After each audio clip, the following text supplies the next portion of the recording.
Bonjour à mes élèves de première STI 2D. Je vais vous proposer une correction en vidéo de ce travail préparatoire au devoir de jeudi. Donc petit à petit, je vais passer les questions en revue parce que l'énoncé, vous l'avez sous les yeux, mais là, il est peut-être un petit peu difficile à voir. Donc, hop, qu'est-ce que je proposais? Je donnais la fonction f de x égale moins 2x au carré moins x plus 6. Donc nous verrons par la suite que cette fonction-là s'appelle un polynôme du second degré. En première question, je demandais de calculer en détail l'image de 2 tiers. Donc l'image de 2 tiers, ça veut dire remplacer x par 2 tiers et calculer f de 2 tiers. Alors pourquoi cette demande? Eh bien pour vérifier que vous savez faire du calcul avec les fractions, que vous savez déjà écrire le calcul que vous devez faire et ensuite le mener correctement à terme. Donc l'image de 2 tiers, c'est moins 2 multiplié par 2 tiers au carré, mais attention qu'on n'écrit pas de cette façon-là, sinon le carré ne porterait que sur 2, donc il faut mettre 2 tiers entre parenthèses pour qu'il soit bien au carré, moins 2 tiers plus 6.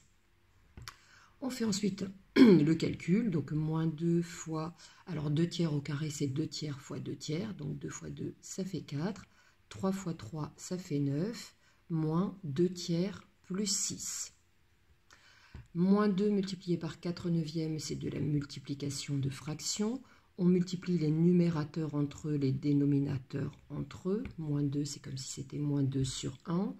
Auparavant, on essaye de simplifier, mais il n'y a rien à simplifier ici, puisque 9, 2 et 4 n'ont aucun diviseur commun. Donc cela donne moins 8 sur 9. Et puis on peut déjà préparer le terrain de la suite, puisqu'on va devoir ajouter, soustraire des fractions, il faut les réduire au même dénominateur. Ce dénominateur, on voit bien qu'il sera 9, donc je l'écris partout. Voilà, donc moins 2 tiers va se transformer en moins, donc on a multiplié 3 par 3, donc en moins 6 neuvièmes. Et puis 6, c'était comme 6 sur 1. On a multiplié le dénominateur 1 par 9. Donc on multiplie 6 par 9, ce qui fait 54 au numérateur. Voilà, il ne reste plus qu'à additionner tous ces numérateurs entre eux. Donc moins 8, moins 6 qui fait moins 14 et moins 14 plus 54 qui fait donc 40 sur 9. Voilà l'image de 2 tiers. On demandait en deuxième question de rechercher les antécédents de 6. Donc, trouver les antécédents de 6, attention, ce n'est pas faire un calcul, mais c'est faire une résolution d'équation. C'est résoudre l'équation f de x égale 6. Voilà, si jamais vous êtes perdu, qu'est-ce que vous faites? Eh bien, reprenez un petit schéma mettant en évidence ce qu'est une fonction. On rentre un nombre ici. On lui fait subir la transformation prévue et on obtient son image ici.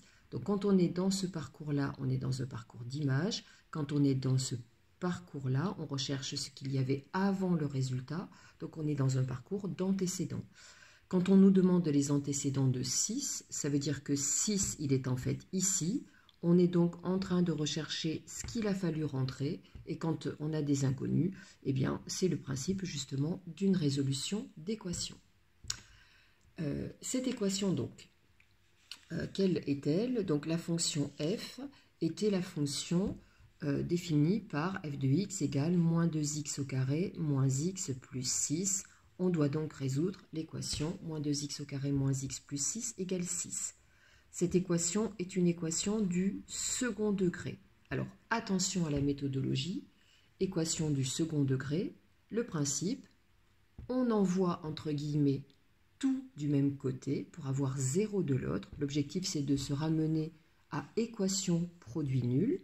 Donc là, on fait moins 6 de chaque côté, ce qui donne moins 2x au carré moins x égale 0.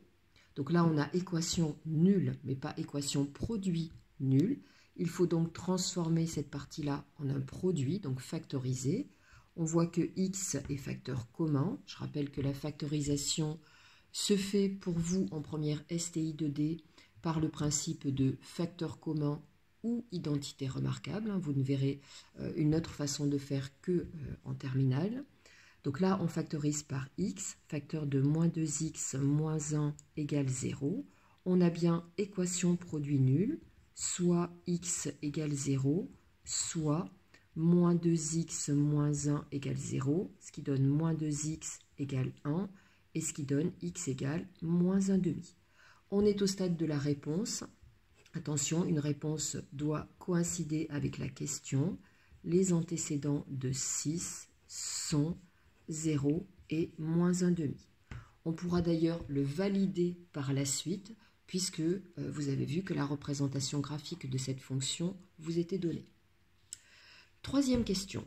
On demande de vérifier une écriture de f de x qui va nous permettre de continuer, puisque ces questions vérifiées que sont souvent des questions permettant de poursuivre un exercice. Donc, on nous demande de vérifier que f de x est égal à moins 2 facteur de x moins 3 demi facteur de x plus 2. Alors, attention, je vais mettre que ceci est à prouver parce qu'il est hors de question que j'écrive cette égalité que je dois démontrer. Donc, c'est quelque chose qu'on avait déjà vu. Soit on part de f de x qui était moins 2x au carré moins x plus 6, mais on se demande bien comment on va trouver ça. Soit on part de cette quantité-là, mais attention, pour l'instant, on n'a pas le droit de l'appeler f de x. Donc c'est un point de vue rédactionnel. Je note m égale moins 2 facteur de x moins 3 demi facteur de x plus 2. Et pas à pas, je vais aller démontrer que c'est bien égal à f de x. Alors attention, je dois faire le calcul en détail et non pas montrer que j'admets parce que je ne sais pas trop comment faire. Deux possibilités. Soit je distribue ces deux parenthèses et ensuite je distribue le moins 2, soit je distribue le moins 2, mais attention, dans une seule des parenthèses. Alors pourquoi? Regardez, si vous deviez calculer 2 fois 5 fois 3, donc ça, vous savez que ça donne 30. Qu'est-ce que vous avez fait? Vous avez multiplié 2 par 5, ça a donné 10, et ce résultat 10, vous l'avez multiplié par 3. Vous n'avez pas fait 2 fois 5, 10, 2 fois 3, 6, ce qui aurait donné comme résultat 60. Donc, le moins 2, qu'est-ce que je vais choisir ici? Puisque là, ça s'y prête bien avec ce 3 demi qui est là. Je vais le distribuer dans la première parenthèse. Ce qui va me donner moins 2x plus 3, moins, pour que vous voyez, moins 3 demi que l'on multiplie par moins 2. Donc, le 2 s'élimine avec ça. Et le moins multiplié par le moins fait un plus. Voilà, facteur de x plus 2. Je répète encore, vous pouvez, laisser moins 2, vous ouvrez une parenthèse, vous distribuez avec la double distributivité tout ça, et ensuite, et uniquement ensuite, vous distribuez le moins 2. Vous faites ce qui vous paraît être le plus simple pour vous. Donc ensuite, on fait la double distributivité, donc moins 2x au carré, moins 4x, plus 3x, plus 6. Cela donne moins 2x au carré, moins x plus 6, et youpi, on a bien f de x, l'égalité est vérifiée. Voilà. Petit b. Petit b, on demandait de donner les racines de la fonction. Donc, donner les racines de la fonction, là, j'ai oublié de mettre petit a. Donner les racines de la fonction, qu'est-ce que ça veut dire? Ça veut dire trouver, on doit trouver les x tels que f de x soit égal à 0. Tel que f de x égale 0. Voilà, donc ça veut donc dire on doit résoudre l'équation moins 2 facteur de x moins 3 demi facteur de x plus 2 égale 0, parce que c'est cette écriture qui va bien se prêter à la question, puisqu'on a directement une équation produit nul. Alors, écrire soit moins 2 est égal à 0, vous en conviendrez, c'est complètement absurde, puisque moins 2 n'est pas égal à 0. Donc c'est soit le facteur x moins 3 demi qui vaut 0, soit le facteur x plus 2 qui vaut 0. Cela donne ici x égale 3 demi et ici x égale moins 2. Les racines de f sont moins 2 et 3 demi. Voilà pour ça. Hop, je vais continuer. Donc ça va peut-être un peu flouter la vidéo ici. Voilà, parce que je suis juste sur mon téléphone. Petit c, on demandait de dresser le tableau de signes en le justifiant. Donc le tableau de signes, eh bien c'est pareil, de toute façon on était guidé par l'énoncé, le petit c s'inscrit dans la question 3. On va récupérer l'écriture factorisée moins 2 facteur de x moins 3 demi facteur de x plus 2. C'est super, c'est un produit et on va donc faire, comme on a appris à le faire plusieurs fois en question de démarrage, eh bien le tableau de signes sur une écriture qui est déjà prête. On réserve une ligne à moins 2, on réserve une ligne à x moins 3 demi qui est du premier degré mx plus p, une ligne à x plus 2 et on aura donc le signe de f de x. Moins l'infini plus l'infini puisque c'était indiqué par l'énoncé. Donc moins 2, il ne pose pas de souci, c'est tout le temps négatif. X moins 3 demi, je vais laisser de la place pour mettre le coefficient directeur et donner l'allure de la droite. Et la résolution de x moins 3 demi égale 0, on l'a déjà faite, cela donne x égale 3 demi. Voilà une valeur qu'on devra placer ici. Là, je vais laisser de la place pour mettre le coefficient directeur et tracer l'allure de la droite, ce qui me permettra de remplir facilement ma ligne de signes et je résous x plus 2 égale 0 qui donne moins 2. Je rappelle que certains d'entre vous résolvent ici des inéquations qui se suffisent à elles-mêmes pour placer les signes. C'est juste un petit peu plus dangereux parce qu'une inéquation, c'est soumis à des règles et notamment à la règle suivante qu'il ne faut pas oublier. Quand on multiplie ou divise une inégalité par un nombre négatif, il faut changer le sens de l'inégalité.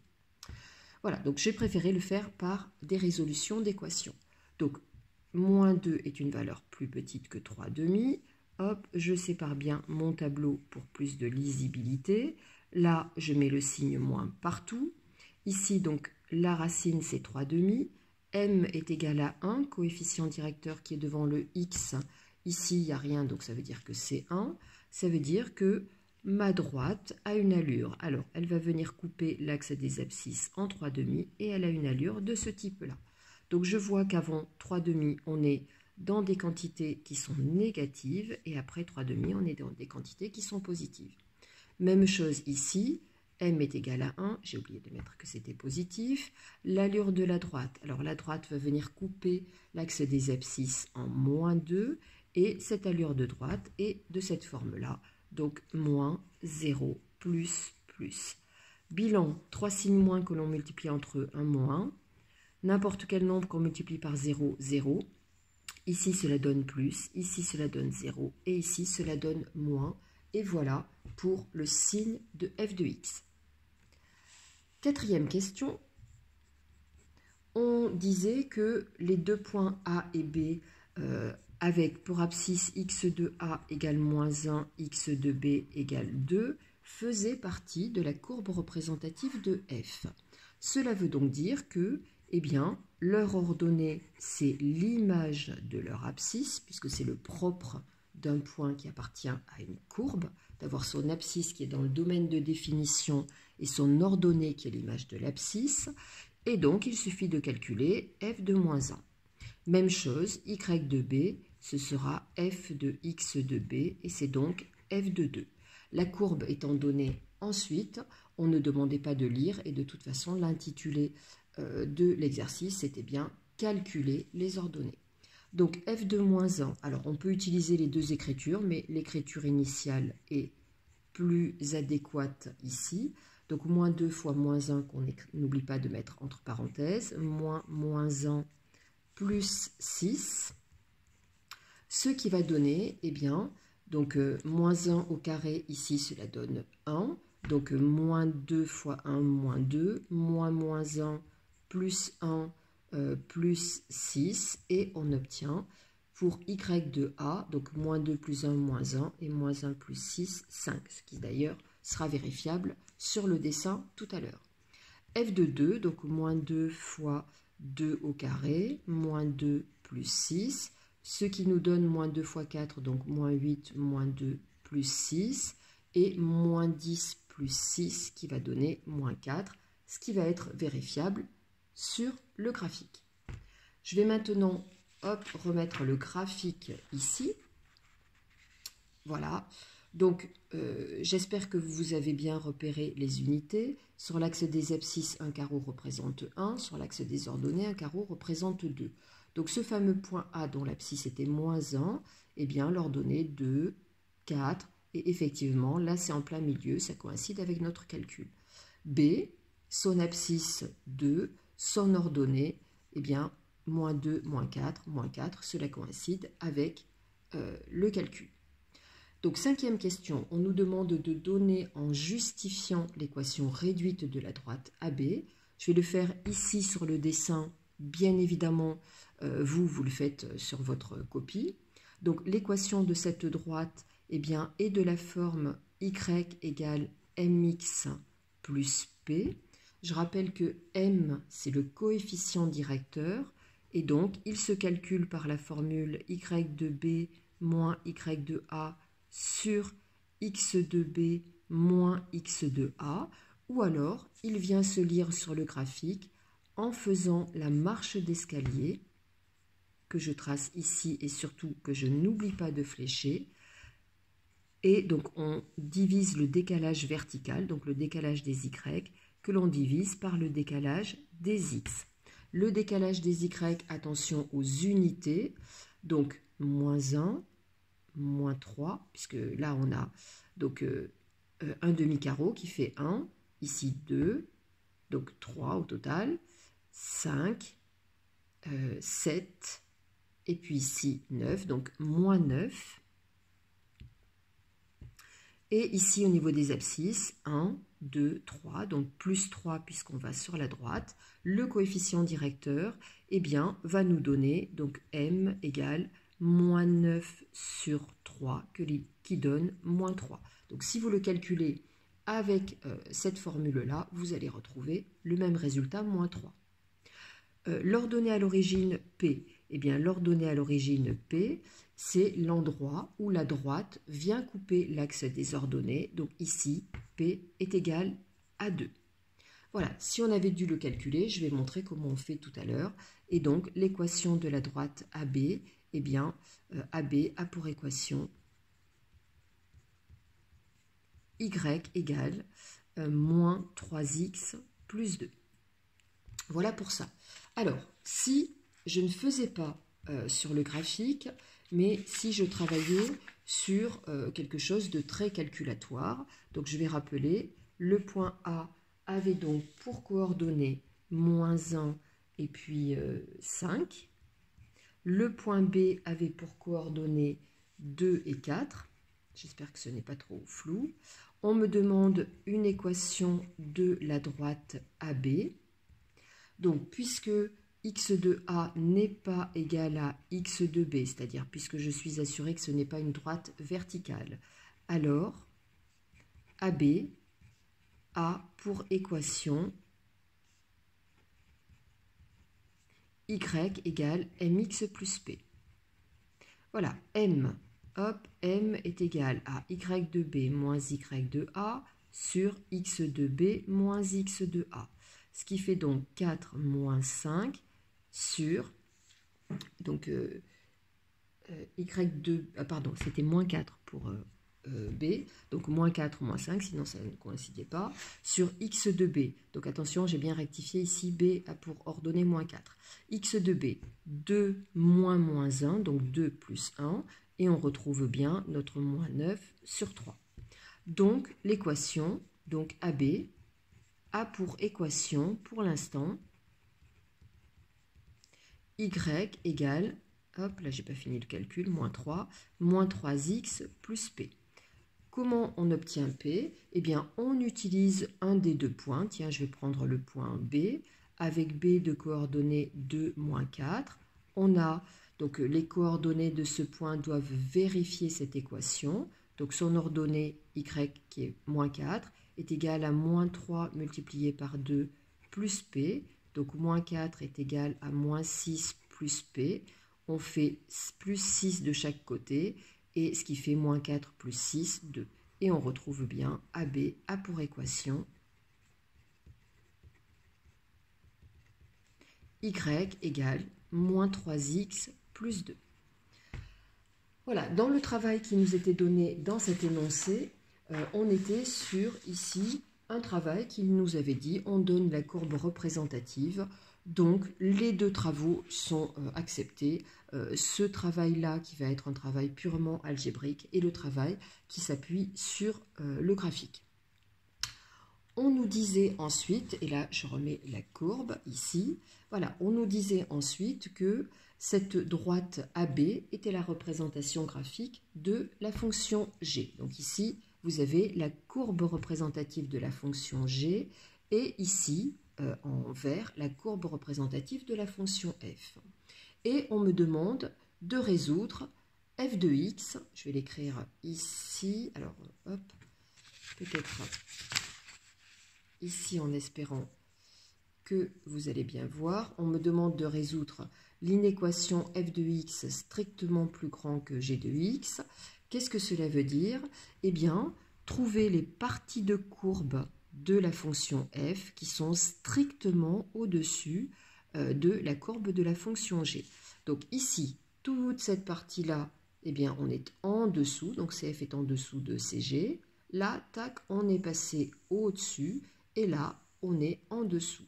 Et donc, on va pouvoir dire que, eh bien, X appartient. Alors, attention, le point A, il est intersection des deux.